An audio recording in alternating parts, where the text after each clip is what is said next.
Bonjour, bonsoir à tous, vous qui regardez les vidéos, que ce soit le jour ou la nuit, ici DVD Pro Catch slash Mister Review. Et comme promis, on va s'attaquer à quelques shows de la WWE, donc plus précisément les deux, mais on s'attaque tout d'abord à la première.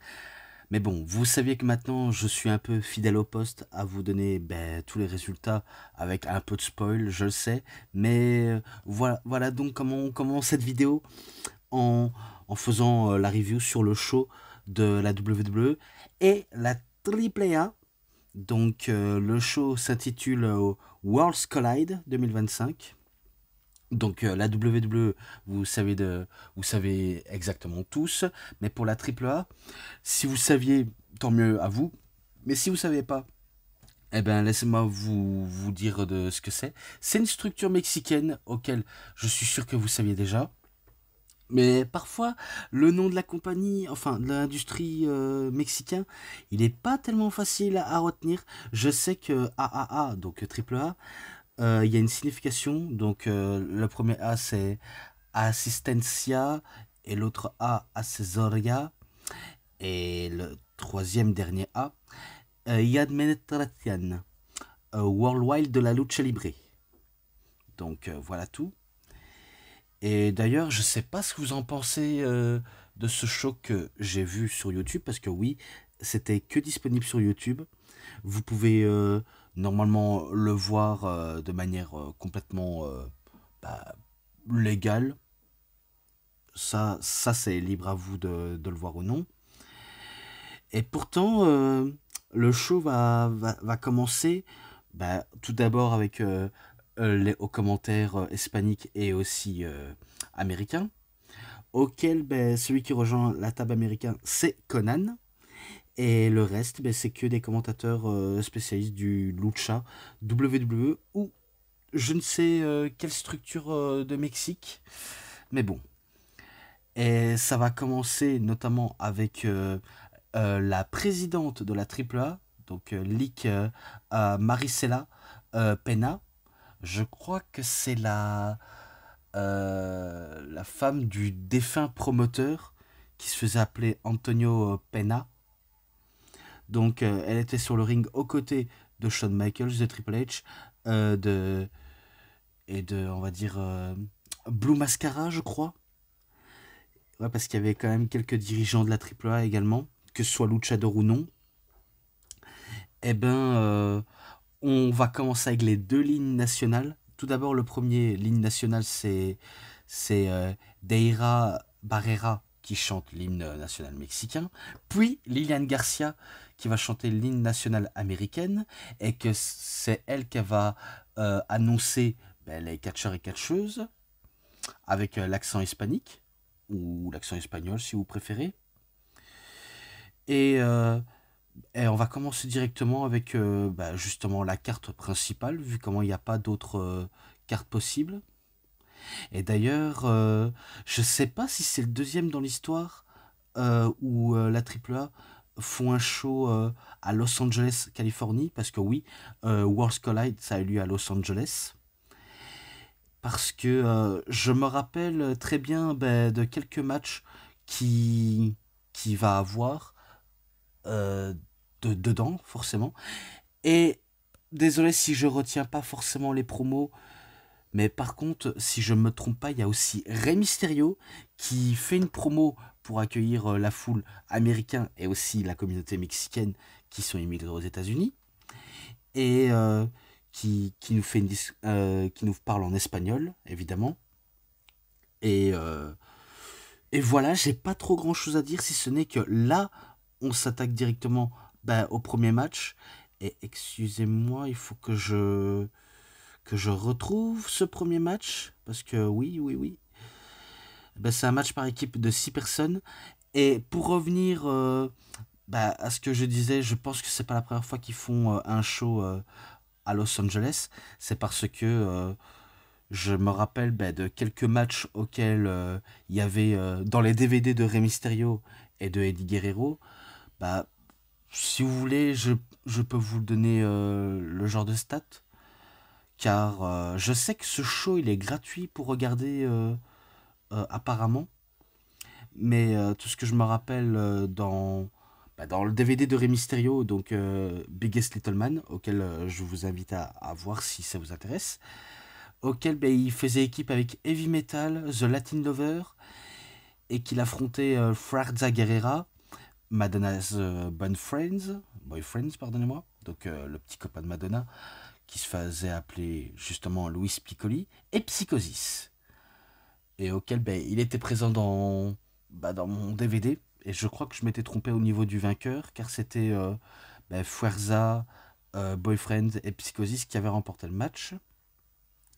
Et concernant dans le DVD de Eddie Guerrero, donc Jetting Death Standing Life, eh bien il y a un 5 star dans l'eau, et ce match c'est avec Octagon, avec El Hiro del Santo contre The Perajas del Terror, donc on pourrait appeler les Gringos Locos, Eddie Guerrero et The Love Machine Arbar, et que c'était au meilleur des 3 manches, et que le perdant perdait ses cheveux.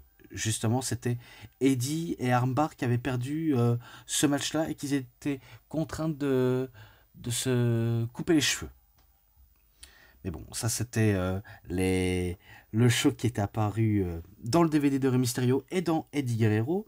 Maintenant, l'heure est venue pour parler du match en question de ce When Worlds Collide. Enfin, Worlds Collide, parce que c'est pas When World.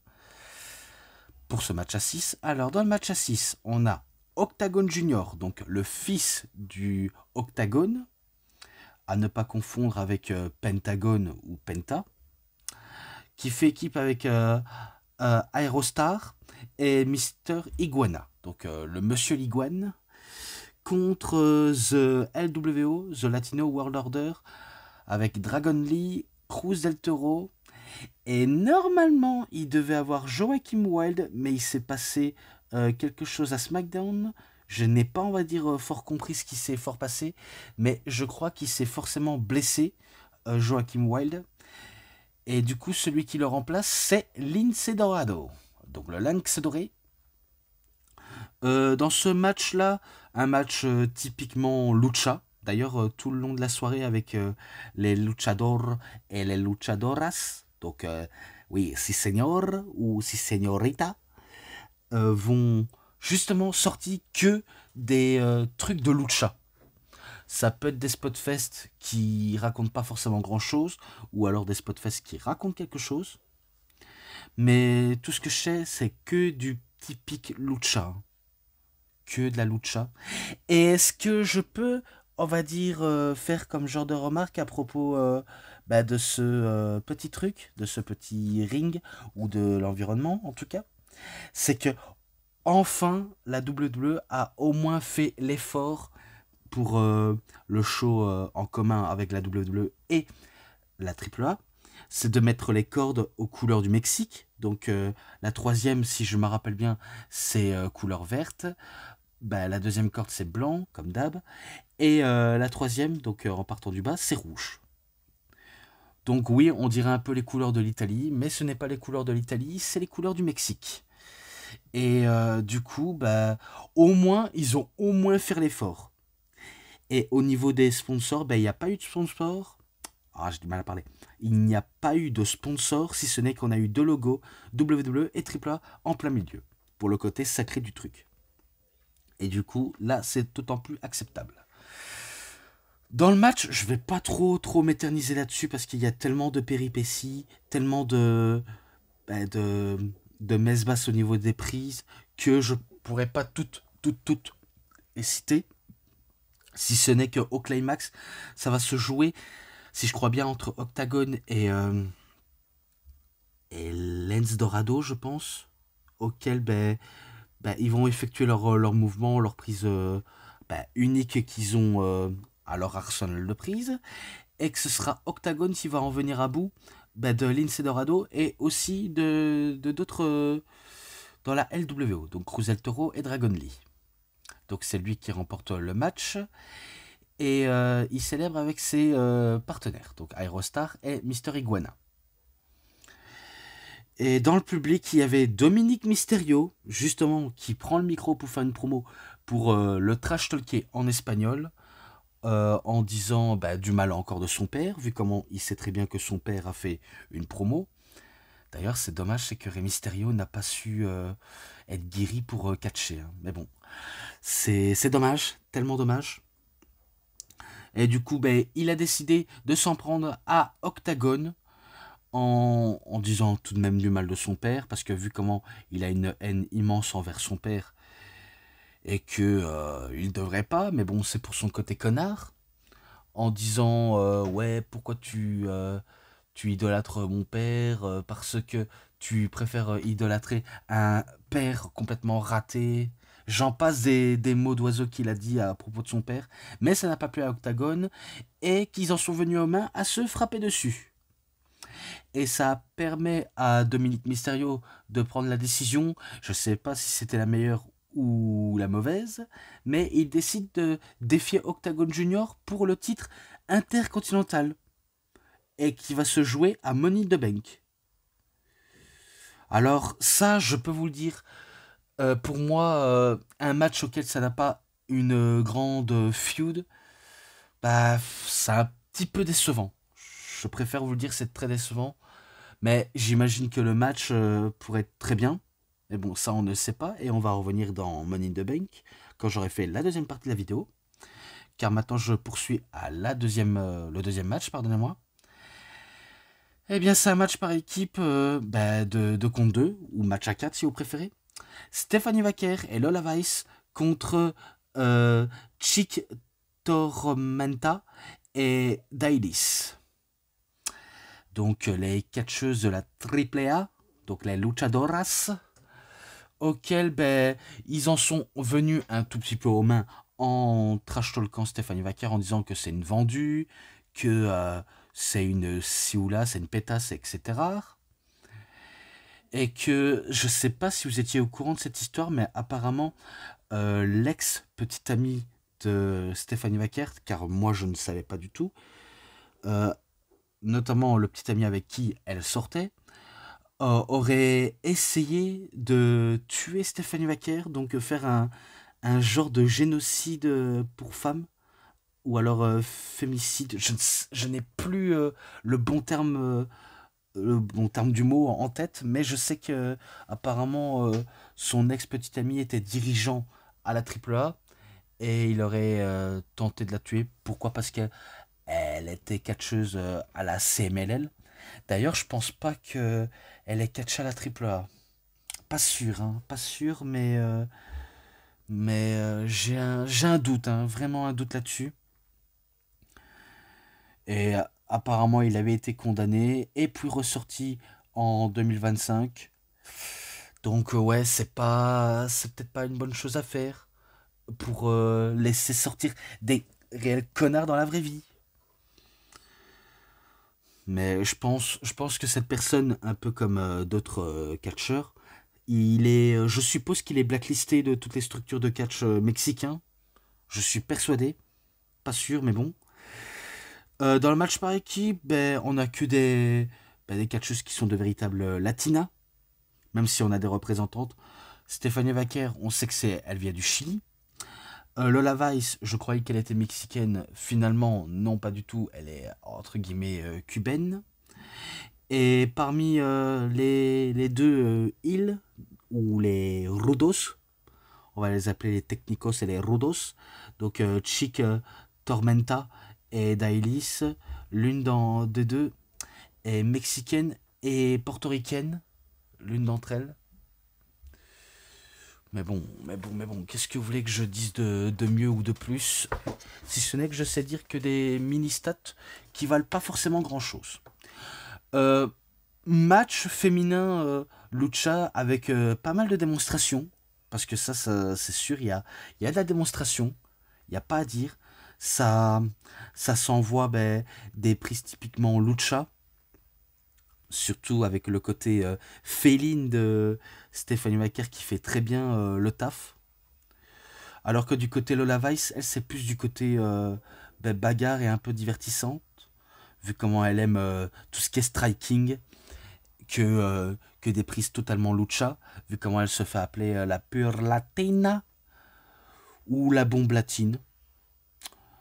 Normalement, Diams se chante Je suis pas une bombe latine. Eh ben, si ça aurait été pour la Vice, c'est Je suis une bombe latine, DJ. Ah, donc, ouais, il y a eu des bons trucs dans ce match par équipe de femmes, même si c'était une pure démonstration. On pourra retenir, c'est un spot auquel ben, Stéphanie Vaquer, elle adore utiliser ce mouvement, et d'ailleurs Lola Weiss, ça va aussi faire également comme Stéphanie Vaquer. C'est un genre de marteau-piqueur, mais en faisant planter la tête de son adversaire dans le sol, comme elle a l'habitude de faire, et que ça fait régaler Booker T. Donc voilà ce que je pourrais en dire de plus. Mais si ce n'est que ce sera Stéphanie Vaquer qui va en venir à bout de l'une d'entre elles, soit Dailis ou Chick Tormenta, en faisant son fameux package backbreaker ou neckbreaker, qu'on l'appelle le SVP, pour la victoire. Et après, à la fin du match, eh bien, Vero Rodriguez, je crois que c'est Veronica Rodriguez, la femme de Finn Balor, qui va interviewer les deux catcheuses et qu'elles vont parler en espagnol, oui, pour parler à la communauté hispanique.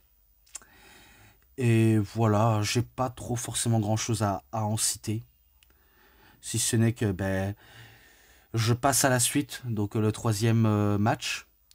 Je vais pas trop m'éterniser au niveau dans le public parce que je sais qu'il y avait ben, quelques catcheurs de la AAA, notamment celui que je pourrais un peu retenir, c'est Negro Casas. Il y a qui encore les catcheurs WWE aussi, que ce soit du côté de Raw, SmackDown, NXT. J'en passe des noms. Et apparemment, quelques catcheurs de la TNA, mais qui n'ont pas été repérés par les caméras WWE et AAA en même temps. Bon, après, je préfère passer les pubs ou les genres de vidéos vignettes parce qu'on nous montre toute l'histoire de la AAA qui a sacré du vécu. Et je crois que la AAA, corrigez-moi pour les vrais spécialistes, ou pas du tout, parce que je sais que certains n'auront pas, on va dire, l'occasion de répondre, ou tout simplement ne veulent pas répondre. Mais je pense que la AAA, c'est un peu la WWE du Mexique. Alors que la New Japan Pro Wrestling, c'est la WWE au Japon.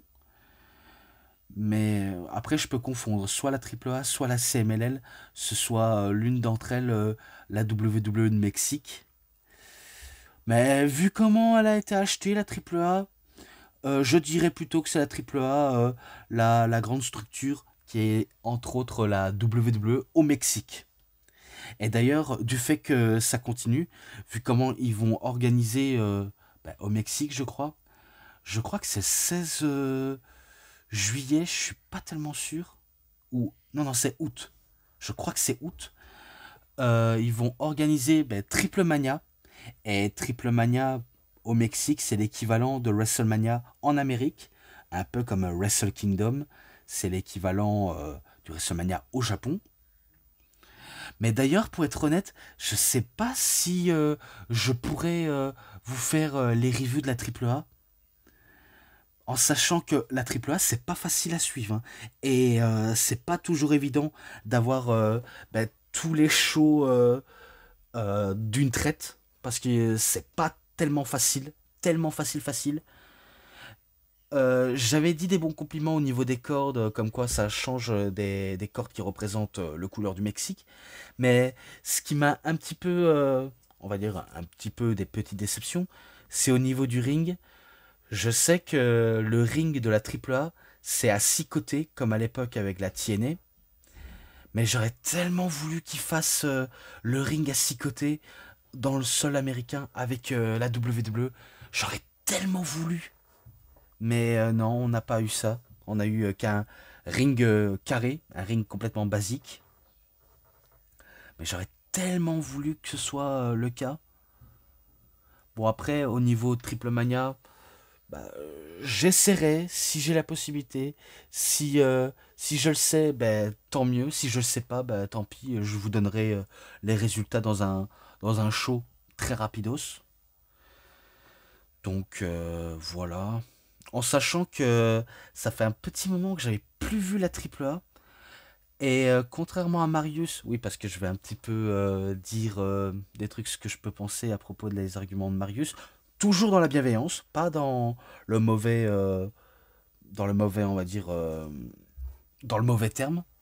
C'est que moi, j'ai pas arrêté de regarder, enfin, j'ai pas arrêté la AAA pour autre chose, quoi que ce soit, à part parce que je n'avais plus le temps de suivre ben, les shows, si ce n'est que j'avais pas tout vu les shows en entier.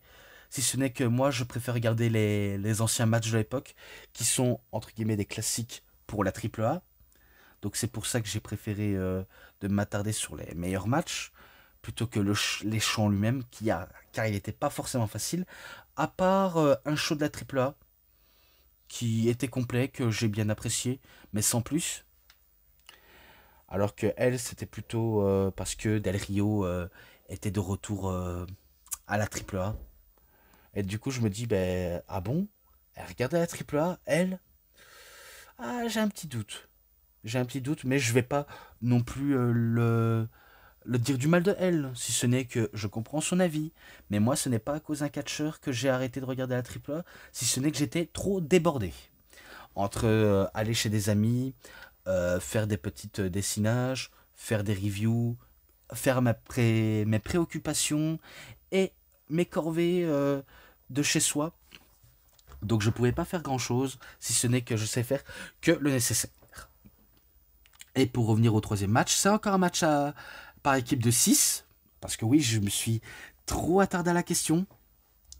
Eh bien, c'est The Legado del Fantasma, donc l'équipe composée de Santos Escobar et Angel Garza et Berto, qui affrontent, donc qui font face à El Hiro del Dr. Wagner Junior, Pagano et Psycho Clown.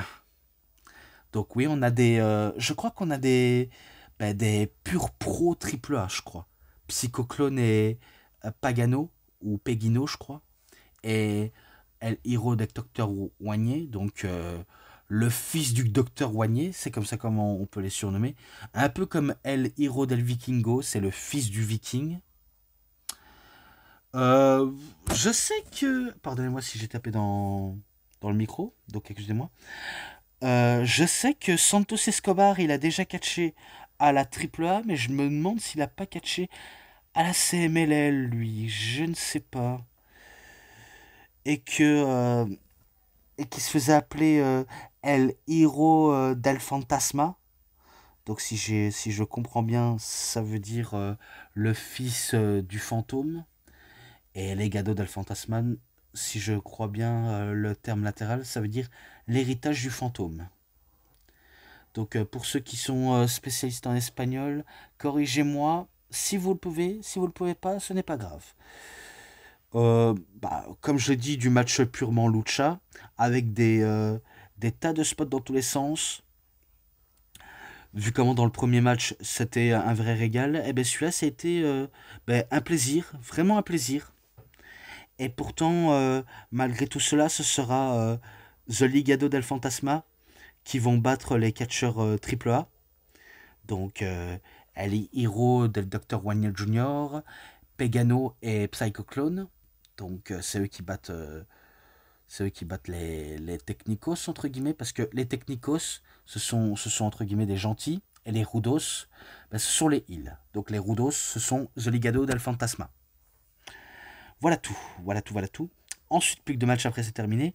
Match à 4, donc Fatal 4-Way, match à 4 pour le titre du championnat nord-américain de NXT de la WWE. The All Ego Ethan Page contre Javon Evans, contre Laredo Kid et contre Rey Fenix. Ah, oui, oui, oui. Ça aussi, c'était aussi un bon match. Un bon match à 4 avec beaucoup plus de rythme, surtout en connaissant Laredo Kid, Rey Fenix et aussi également Javon Evans. Ethan Page, lui, c'est pas quelqu'un de très rapide, pas très, on va dire, aériennement parlant au taquet, même si j'ai pas d'autres termes à vous citer.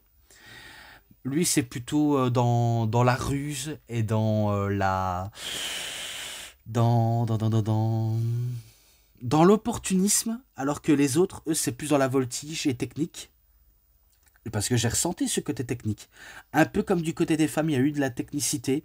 Et même dans les équipes typiquement Lucha, il y a eu de la technique. Ah, en tout cas, je peux vous dire, c'est quand même un plaisir de voir quelques catcheurs qui savent très bien se démarquer et qu'on leur laisse pas mal de temps. D'ailleurs, ça s'est ressenti, ils ont laissé beaucoup de temps pour laisser effectuer quelques mouvements et parfois très rapidement parce que ça s'enchaîne très très vite. T'as pas le temps de cligner les yeux, tu vois ça, tu dis oh putain, il va tellement vite. Oh là là, j'ai du mal à suivre son rythme, faudrait qu'il calme la cadence. Et pourtant, malgré que Rey Fenix ait tenté des belles choses, typiquement Lucha, pareil pour la Redo Kid, et Jivon Evans qui arrive à les suivre, alors que je rappelle que ce gars, il a la vingtaine, et à tel point qu'il est bah, ultra, on va dire, souple, ultra aérien, et il fait le show, tout simplement. Et pourtant, c'est Ethan Page, celui qui aime gérer les différentes malices à propos de tout cela. Eh bien, il en profite pour on va dire, mettre hors d'état de nuire l'un des leurs. Et d'ailleurs, je crois qu'il va réussir à faire un genre de twist of fate sur, je crois que c'est sur Rey Fenix ou la Redo Kid. Et ben, il va effectuer ça pour la victoire. En sachant il y a 2 semaines, je crois, il avait affronté Ricky Saint pour le titre nord-américain et qu'il a remporté le titre nord-américain. Dans la même soirée, ben, il y avait justement Stephanie Vaquer qui était championne NXT. Et spoiler, eh ben, elle a perdu le titre contre Jessie Jane. Bien sûr, pas de la manière la plus clean. Et d'ailleurs, je trouvais que Stephanie Vaquer d'aller arriver dans le roster trop vite, c'était un peu trop tôt parce que en sachant que certes, elle est très talentueuse sur le ring, elle est très charismatique, mais elle a peut-être ce petit bémol, c'est les promos à citer en anglais. Parce que c'est pas sa langue maternelle, elle préfère se contenter la langue hispanique, ou la langue espagnole si vous préférez. Eh ben, je crois que c'était un tout petit peu trop tôt, mais faut dire, elle a tellement évolué trop vite que on l'a décidé de la faire sauter d'un roster à un autre. Donc elle a évolué un peu comme un Pokémon, si vous voyez la référence. Donc vous avez compris ce que je voulais dire, c'est victoire d'Ethan Page. Et qui pourrait détrôner Ethan Page, j'en ai aucune idée. Maintenant, on passe au main event. Et donc c'est le match numéro 5 pour le titre de la AAA Mega Champion, ou Mega Champion. El Hero del Vikingo contre El Grande Americano. Ou plutôt, je devrais dire Chad Gable. Ou Chad Gable, ou devrais-je dire El Grande Americano. Oui, parce que, inutile de nous nier, Chad Gable, on sait très bien que El Grande Americano, c'est toi. Donc n'essaie pas de mentir. On sait que tous c'est toi. Donc Chad Gable, il a une chance pour le titre Mega Champion. En sachant qu'il y a, je crois que c'est 1 ou 2 semaines, pas sûr, El Hero del Vikingo a remporté le titre Mega Champion lors d'un événement de la AAA, donc purement AAA, auquel il avait battu Alberto El Patron, que vous connaissez sous le nom de Alberto del Rio. D'ailleurs, je sais pas pour vous, mais j'aurais tellement voulu que Alberto del Rio vienne à la WWE pour le show de la AAA, pour également rivaliser avec les catcheurs WWE, mais je crois qu'ils ont décidé de ne pas le faire pour des raisons... je crois que la WWE soit a signé Del Rio, ou alors ne veulent pas du tout travailler avec lui. En sachant avec ses problèmes juridiques qu'il avait par le passé, notamment, on va dire, sa relation toxique avec Paige, auquel il a été horrible avec elle, et également avec, avec son ex-compagne, auquel il a failli, être emprisonné à vie pour ce qu'il a fait. pour agression S et tentative bah, de meurtre apparemment. Même s'il aurait intimidé et également battu la personne, auquel je ne cautionne pas. Vraiment, je ne cautionne pas ce qu'il a fait. Mais moi, j'aurais tellement voulu qu'il aurait apparu dans un show comme ça, avec le titre, pour montrer à quel point c'est lui le heel ultime de la AAA. Parce que oui, on a des raisons de l'en vouloir à propos de ça, mais vu comment c'est un heel qui sait très bien tenir son rôle, j'aurais tellement voulu qu'il soit là. Parce que il peut être excellent en tant que heel, détestable. Parce que moi, ce que je préfère avant tout chez les heels, c'est un heel complètement odieux, horrible, qui n'est pas cool, qui n'est pas respectable. Voilà comment je préfère ce genre de type de heel. Alors que maintenant, t'as des heels qui sont wesh wesh cool, comment dire, comment je pourrais dire aussi. Il y a d'autres trucs, hein, mais j'ai pas tous les tous les réponses et les paroles en tête.